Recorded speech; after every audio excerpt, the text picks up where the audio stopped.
जो अग्निवीर है उससे तो हमारे देश की सेना का मनोबल टूटता है। किसी की भी बुराई करने से पहले उस चीज़ को तोड़ना चाहिए कि सही क्या है और गलत क्या है। ये सेना में भर्ती हो गए तो क्या आप उस तरह से मेहनत करोगे? कहते कि मैं चाय वाले का बेटा हूं और मैं अच्छा काम करूंगा, हम भी यही सोच रहे हैं। खत्म करिए, मैं बोल रहा हूं ना, जनता के मुद्दे ये हैं भैया। पूरी दुनिया के अंदर इस समय हालात सही नहीं है, तो मेरे ख्याल से मोदी जी के पीछे उसका मकसद ये हो सकता है कि जो जवान है वो रेडी टू फाइट होने चाहिए। सेम पैटर्न के ऊपर राहुल गांधी जी चल रहे हैं। दिन पहले तो वो बने हुए थे साधु और अगले दिन ही सरदार बन गए। वहां पे गोल्डन टेम्पल में जाके लाख करोड़ का क्रेडिट लिमिट घोषित करी प्रधानमंत्री महोदय ने। कहा गया पैसा, किसको दिया? नमस्कार, सोशल प्लेटफॉर्म देख रहे हैं आप। मैं हूं आपके साथ अनिल। इस वक्त मैं जंतर मंतर पे मौजूद हूं और जंतर मंतर पे हमारे साथ ये दो चेहरे, जाने माने चेहरे जो आप देख रहे हैं, इनसे बात करने की कोशिश करेंगे कि महंगाई और बेरोजगारी को ये किस तरीके से देखते हैं और जो देश की जनता है उसको किस तरीके से ये मोदी सरकार के विरोध में या उसके पक्ष में खड़ा करने का काम करेंगे। तो सबसे पहले तो आप अपना नाम बताइए।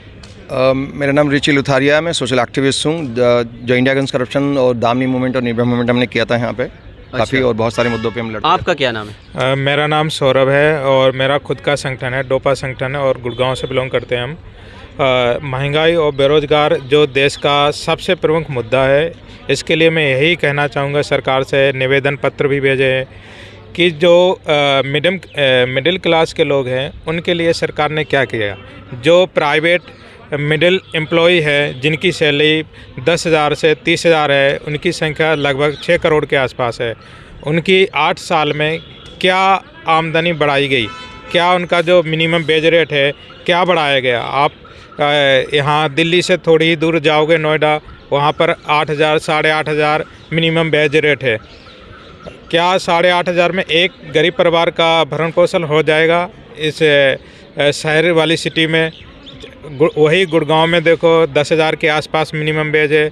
तो हमारी सरकार से रिक्वेस्ट है कि 10,000 8,000 में किसी भी एक मिडिल क्लास या गरीब परिवार का शहर में गुजारा भत्ता नहीं होता है। अच्छा, तो मिनिमम रही रोजगार की बात, तो रोजगार तो दे रहे हैं ना मोदी जी, अग्निवीर बना तो रहे हैं। देखो, जो अग्निवीर है उससे तो हमारे देश की सेना का मनोबल टूटता है। रोजगार तो मिल रहा है ना लोगों को, नौकरियां तो मिल रही हैं ना, ये तो माननी पड़ेगी ना। ऐसा कुछ नहीं है, वो सिर्फ एक भ्रम फैलाया जा रहा है। अरे आप क्या बात कर रहे हो? अग्निवीर बने हैं भाई लोग।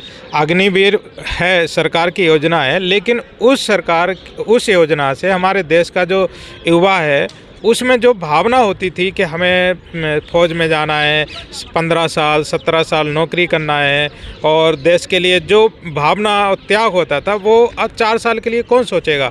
अगर आपको बोल दिया जाए आप सिर्फ 4 साल के लिए सेना में भर्ती हो गए तो क्या आप उस तरह से मेहनत करोगे? क्या आप उस सोच से देश के लिए त्याग समर्पण करोगे? नहीं करोगे।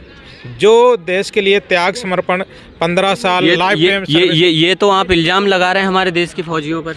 नहीं, फौजियों पे इल्ज़ाम नहीं लगा रहे। हम सिर्फ जो लोगों की, आम युवा की एक भावना है, उस भावना को बता रहे हैं कि अगर आपको सपोज आपको माना कि 15 साल नौकरी है, परमानेंट नौकरी है, तो आप उसको कितने अच्छी तरीके से तैयारी करोगे। और अगर हम आपको बोलें कि नहीं, हम आपको सिर्फ 4 साल रखेंगे, तो आपका मनोबल कैसे गिरेगा कि अरे 4 साल है, 4 साल के लिए क्यों 4 साल 5 साल तैयारी करें? आर्मी की, पुलिस की तैयारी करने के लिए लोग, बच्चे 12 साल 13 साल से चालू कर देते हैं। अब उन बच्चों को बताया जाएगा कि आप अग्निवीर हो, आपको सिर्फ 4 साल के लिए जॉब पे रखा जाएगा, तो वे सोचेंगे इससे अच्छा हम प्राइवेट जॉब करेंगे। अरे आप इस पूरे के पूरे मुद्दे को आप अग्निवीर के ऊपर मत लेके जाइए। अग्निवीर का उनका शायद उद्देश्य ये है, आप किसी की भी बुराई करने से पहले उस चीज़ को तोड़ना चाहिए कि सही क्या है और गलत क्या है।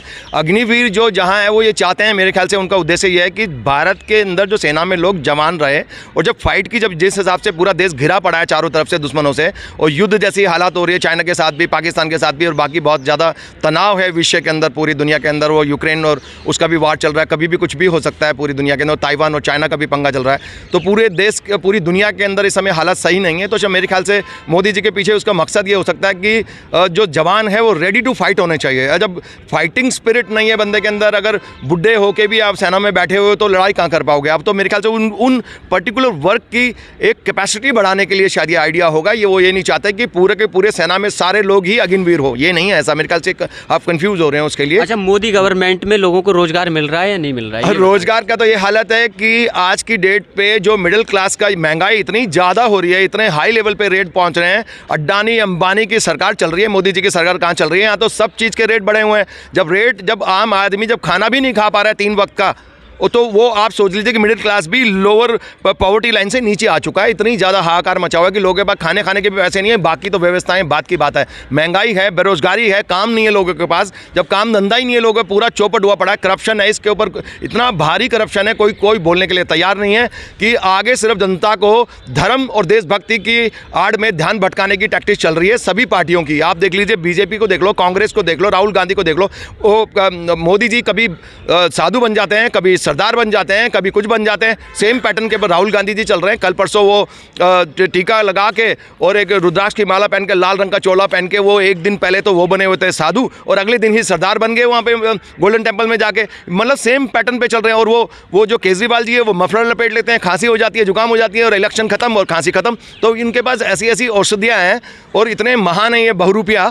तो इन बहुरूपिया से जनता को बचाना जरूरी है। ध्यान भटकाते हैं ताकि बेसिक जो देश के मुद्दे हैं, जनता के मुद्दे हैं, महंगाई है, बेरोजगारी है, जो अपराध है महिलाओं के खिलाफ वो है, और इतना भ्रष्टाचार इतना लार्ज स्केल पे फैला हुआ है, बेरोजगारी है, काम धंधा नहीं है, लोग हाहाकार मचा पूरे देश के अंदर। और ये बात करते हैं ओम नमः शिवाय और भारत माता की जय। वो ठीक है, धर्म हम सब पूजा करते हैं भाई, मैं भी हिंदू, मैं 1.5 घंटे तक पूजा करके घर से बाहर निकलता हूँ, लेकिन मेरा धर्म मेरे घर के लिए, मेरे लिए, अपने लिए है, बाहर शोर मचाने के लिए नहीं है। राजनीति से धर्म की नामो निशान मिटा देना चाहिए। धर्म का नाम लेने के लिए मना करना चाहिए। ऐसे जितने भी जो सिंबल हैं राजनीति के, टीका लगाना नेताओं के लिए, धर्म पे बैन लगाना चाहिए कि आप राजनीति में इस्तेमाल नहीं कर सकते धर्म का, वरना आप इसका बहुत भयंकर परिणाम होगा। और जो कि हो रहा है इस समय, धर्म के नाम पर लोगों को बेवकूफ़ बनाया जा रहा है। हिंदू मुस्लिम कराया जा रहा है। पूरे देश के अंदर लड़ाई करी जा रही है। बेचारे लोग घबराए पड़े हैं, कब किसकी मॉब लिंचिंग हो जाए किसी को नहीं पता।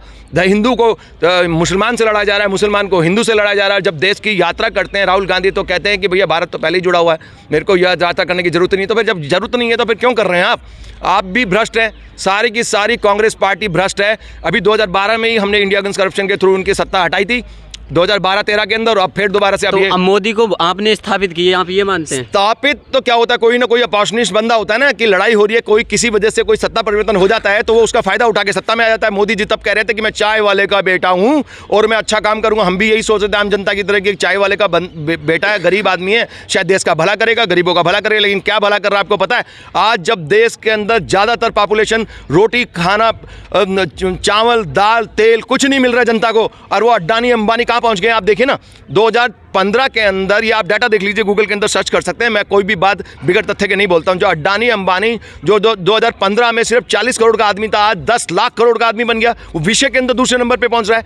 आप कैसे पहुंच रहा है भैया? पूरे देश बेच दिया इन्होंने, हर चीज़ प्राइवेट कर दी इन्होंने, सारा कोस्टल लाइन बेच दी, एयरपोर्ट बेच दिए, और वो जो बंदरगाह बेच दिए, सब कुछ इनको दे दिया। मेन गड़बड़ है करप्शन। करप्शन के अंदर जितना भी जो पब्लिक फंड आता है, जो जीएसटी कलेक्शन आता है या कलेक्शन आता है टैक्स का, उसको miss appropriation of public fund सबसे बड़ा करप्शन है। कि पैसा, जनता का जो टैक्स का पैसा, उसको ठिकाने कैसे लगा जाए। जितना बड़ा प्रोजेक्ट होगा उतनी बड़ी खाईवाड़ी होगी। 10,000 करोड़ का प्रोजेक्ट होगा तो उनको 5,000 बचेंगे, तो आप 10 लाख करोड़ का बनाएंगे। ये बड़े बड़े, अभी पहले 1,000 करोड़ की बात होती थी करप्शन की, अब होती है मोदी जी के राज में लाखों करोड़ों। कोरोना के समय क्या हुआ मुझे बताइए? 20 लाख करोड़ का क्रेडिट लिमिट घोषित करी प्रधानमंत्री महोदय ने। कहाँ गया पैसा? किसको दिया? एयरलाइंस कंपनियों को दिया, बिल्डर्स लॉबी को दिया। गरीब आदमियों को क्या मिला? कुछ भी नहीं, ठेंगा। उनको कुछ नहीं मिला। महंगाई इतनी हो रही है, हर चीज़ के रेट बढ़ा जा रहे हैं। कोई भी अगर इस देश के अंदर अपने आप को नेता बोलता है कि वो देशभक्त है, तो सबसे पहले जनता के हित में काम करना शुरू कीजिए। महंगाई को कम करिए, जनता के हित में ही तो काम, बेरोजगारी खत्म करिए, महंगाई को खत्म करिए, जनता के हित में, करप्शन खत्म करिए। मैं बोल रहा हूँ ना, जनता के मुद्दे ये हैं भैया, जनता के मुद्दे। जनता के हित में ही तो काम कर रहे हैं। कहाँ पे कर रहे हैं मैं बता रहा हूँ ना, जनता के हित में तब, बताओ, जनता के हित में तब मानेंगे जब महंगाई खत्म हो जाएगी। राशन दे रहे हैं आप घूस, अरे कुछ किसको दे रहे हैं? मैं तो, अरे भैया बेकार की बात मत करिए आप, है ना, सारे के सारे जितने भी जो है ना मीडिया के लोग, अब मैं बोलना नहीं चाहता कि सबके सब आप लोग मेरे मुंह से मत निकलवाइए कि लोग कहते हैं जैसे कि सत्ता के दलाल हैं आप। वो वाली बात, मैं गंदी बात नहीं करना चाहता मेरे मुंह से। लेकिन नौकरियां नहीं दे रहे हैं। अरे नौकरियां कहाँ दे रहे हैं? नौकरियां दे रहे होते तो भारत के अंदर अनएम्प्लॉयमेंट इतनी ज्यादा क्यों होती? भूखे मर रहे हैं लोग। आप क्या बात कर रहे हैं? बेचारे जनता जाती है, कुछ काम करना चाहती है तो उस पर टैक्स थोप देते हैं आप। आप बोलिए, आप एक नौजवान बेचारा भूखा मर रहा है तो उसको कोई पैसे नहीं देता, कोई पेंशन नहीं देता, कोई भत्ता नहीं मिलता उसको।